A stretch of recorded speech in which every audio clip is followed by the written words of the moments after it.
ডাইনি প্রথার মতো কুসংস্কারের বিরুদ্ধে সরকারি ও বেসরকারিভাবে নানা সচেতনতামূলক প্রচারের পরেও তার সুফল যে এখনও মানুষের মধ্যে প্রভাব বিস্তার করতে পারেনি তার জলজ্যান্ত উদাহরণ আজকের এই খবর।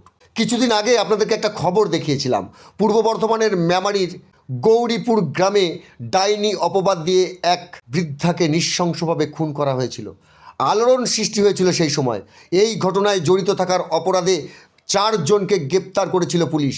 আবারও একটা নৃশংস ঘটনা ঘটে যেতে পারত, তবে পুলিশি তৎপরতায় এ যাত্রায় রেহাই পেয়েছে গ্রামের এক গৃহবধূ ও তার পরিবার। ঘটনার সূত্রপাত বেশ কয়েক মাস ধরে সংসারে মঙ্গল কামনায় সুখ শান্তি স্থাপনের জন্য মানু হেমব্রম এবং তার স্ত্রী শিবানী হেমব্রম তার নিজের বাড়িতে নিয়মিত পুজো পাঠের আয়োজন করেন। অপরদিকে পাড়ায় কিছু মানুষের ধারণা হয় মানু হেমব্রমের স্ত্রী শিবানী হেমব্রম পূজার্চনার আড়ালে ডাইনি তন্ত্র সাধনা করছে, যে কারণে পাড়ায় অমঙ্গল নেমে আসছে। মানুষের শরীর খারাপের কারণের জন্য শিবানী হেমব্রমকেই দায়ী করছে তারা। মানু হেমব্রম এবং তার স্ত্রীর অভিযোগ, এরপর গ্রামের কিছু ব্যক্তি তাদের বাড়িতে চড়াও হয়, তার স্ত্রীকে টেনে হিজড়ে মারধর করা হয় এমনটাও জানায় ওই নির্যাতিতা মহিলা। এরপর তারা পুলিশে অভিযোগ দায়ের করে। পুলিশ কিন্তু দ্রুততার সাথে ঘটনাস্থলে এসে পরিস্থিতি সামাল দেয়। গত মঙ্গলবার ওই গৃহবধূ প্রতিবেশী 6 জন ব্যক্তির বিরুদ্ধে মারধর এবং প্রাণনাশের হুমকির অভিযোগে থানায় লিখিত অভিযোগ দায়ের করেন।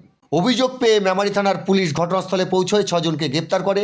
ধৃতদের মধ্যে শঙ্কর টুডু বয়স 55 বছর, সোম সরেন বয়স 48 বছর, বাপন সরেন বয়স 27 বছর, রবিন কিস্কু বয়স 18 বছর, সঞ্জয় মুর্মু বয়স 23 বছর এবং শিবনাথ বাসকে বয়স 20 বছর।